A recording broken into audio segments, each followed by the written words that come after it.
Actually, do I look at the camera or do I look at you? Where do I... You can look at Either. either one. Just imagine them as like also part of the audience, but you can also Hi. include us in our Yeah. conversation as well. Yes, yes. Hi, Joe. Yes, we're here too. We've got our cold open.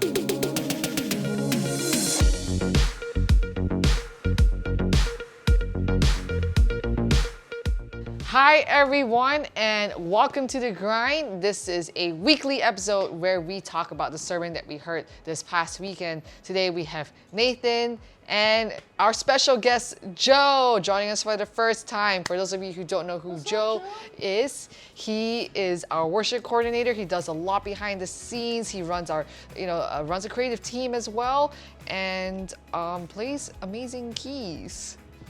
I feel like there should be a little thing that comes up, like a little Yeah, meme. Dom, can you get on that? Thank you. Cat playing. Yeah, that cat playing meme. Yeah, appropriate. So, this week, Pastor Betty preached. And, we are starting a series called Making a Difference. And basically, this series is all about showing compassion.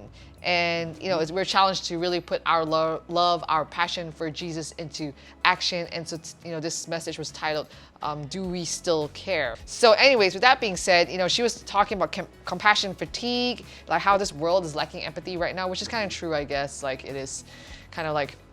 It is very easy to not care. Yeah, it is easy to like kind of just walk by and just not give about the people around you. And yes, there is a lot of lack of empathy that you see around.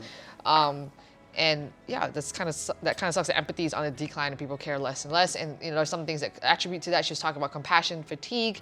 And then the one thing that she talked about is also the rise of social media too, which is kind of interesting because yeah, within the past couple of years, social media definitely has been rising. I believe even more so during the time of pandemic. So my question to you guys is, how have you been using social media? Like what accounts have you been following? And I follow a lot of investment accounts in IG. The past few months, I really want to take hold of my finance to be good stewards of what God has given in our lives. So I intentionally follow people that I want to learn from. Okay. So a lot of times when I click on IG, it's all filled with investment advice, suggestions, instructions, and more. Oh, interesting. I just leave the investments to my dad. My dad's like, "You got money?" I was like, "Yeah." "All right, you want to invest in something?" I was like, "Okay." That's the extent of my knowledge. Like, there's one account that does inspire me is Humans of New York, where people just are like, they basically interview a bunch of people in New York and just share their life story. And I love how like in the caption is like you can hear their voice. Is there any accounts that you follow that inspire you or? Any accounts that inspire me? Well, for one, Josh weightlifting account really inspired me to go to gym more often. Barbells and Barbecue. Yes. Follow. I think he'll appreciate the but yeah, he does inspire one to be also I guess gym more and does post some amazing pictures of food as well. So it's almost like the opposite end of the spectrum, but also still an amazing account. All right, so yeah, like we can be tied up, with compassion fatigue and just different accounts and be just overwhelmed because there was also this whole idea of like what you mentioned it was doom scrolling, right? Yeah. So like I think it's become more prevalent in the last 2 years or so. Yeah. Maybe even before pandemic. Scrolling? What doom scrolling is, Joe, Yes. is when you go, especially on a platform like Twitter, where you can just endlessly scroll, and you just scroll through bad news article after bad news article after bad news article, and then when you're done, you just feel like the world is over. Hence the doom Scrolling. And the thing is, it never ends. Yeah. So you can go as long as you want, and all the bad news will just keep coming. Well, the years start coming and they don't stop coming and they don't stop coming and they don't stop coming. Yeah, like I've definitely like looked at someone's story and they post one like bad thing or multiple bad things. I'm like, oh no, and I click it and it leads to another bad account that's like tiling on the bad stuff. And it just keeps going and going, and it's like you end up at some account that you don't realize. You're like, how did I even end up here? Ever fallen down a YouTube rabbit hole? I think we all have. Yes. That's probably how some of you ended up here. Hi, welcome to the end of the rabbit hole. But it's kind of like going down a really nasty rabbit hole. Yeah. But with that being said, even though we may be caught up with all of that, we know that we have a God who shows us compassion, that He is for us, that He loves us. And so, like, with that being said, like in a world like that's obsessed with like self-comfort and convenience, and it's so easy to be apathetic, I think there's still people who are doing good right now, still making a difference and, making an impact. And I don't know, has there been people in your life, whether it be like recently or in the past, that has made such an impact, a difference in your life, just a small thing that they did? I remember there was one time where I was going through something, and it was pretty like, I think I was just being a very negative Nancy. And, and so I didn't realize this, but I actually appreciate it when Nathan, you and Josh took me aside and, just kind of like, he called me out and, Is it bad that I don't remember this? It's okay, it was significant.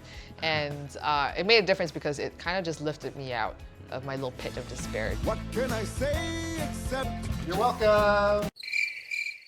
So it was, something small like that. They chose to show care towards me, and they didn't have to. They could have left me, spiraling in my like negativity and stuff like that. But maybe because they're just sick and tired of me, like, being all that. But they took the time to just speak to me, and I appreciated that, and that made a difference.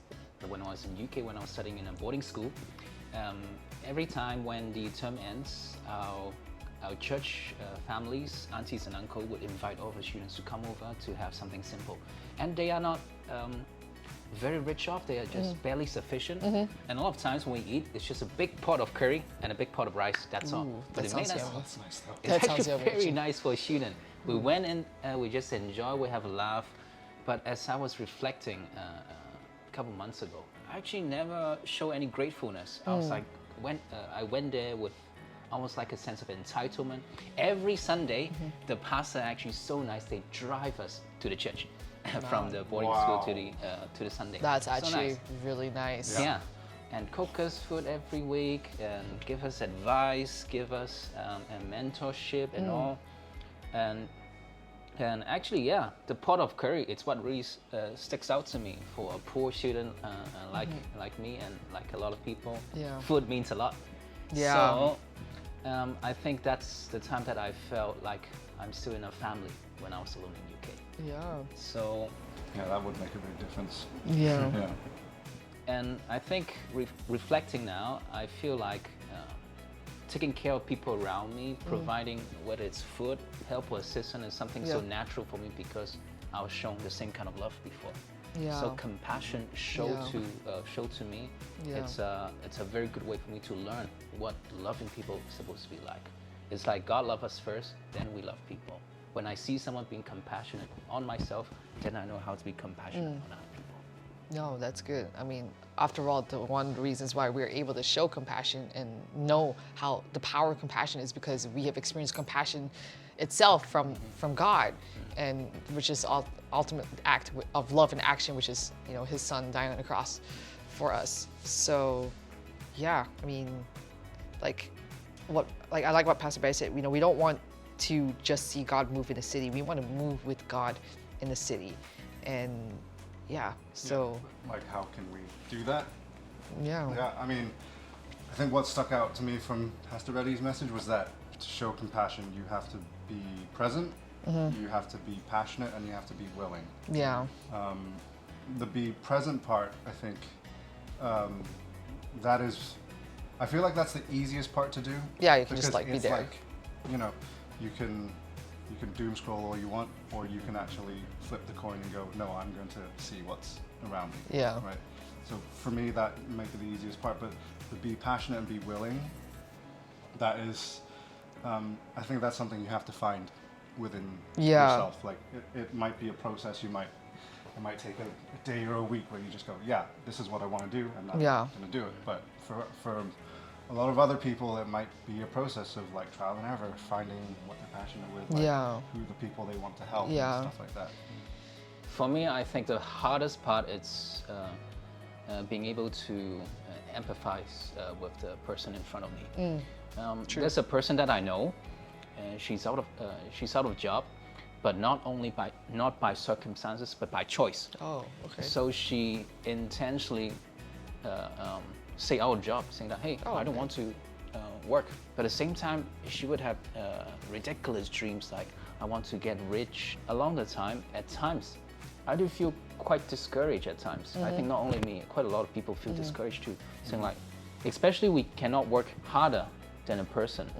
Yeah, that's true. And a lot of times when that happens, when a person doesn't want to work and we are a step ahead of them, it's easy for me to go to the other extreme, Yeah. to just complete, hey, I don't want to do anything with that. Yeah.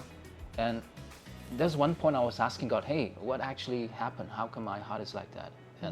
And I felt like the root of that issue is that I become the own judge, saying that she did not deserve the love and the care from other people, saying that her Yeah. action does not justify the help Yeah. from us.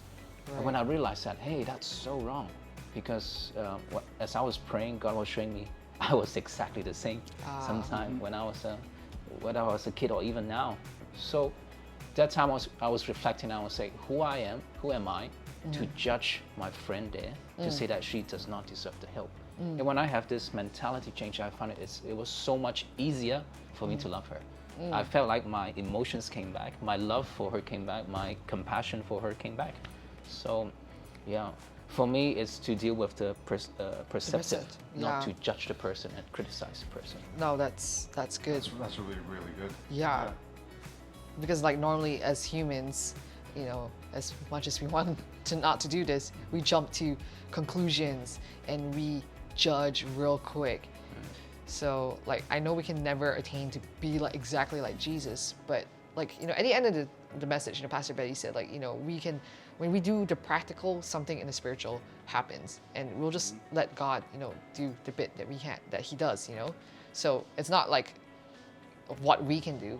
We're just being conduit of God's goodness. He can use you, whether it be big or small. Like it's still significant in God's kingdom, and He can use you to do amazing things. And yeah, I guess to tie it back to the title of the sermon, do we still care?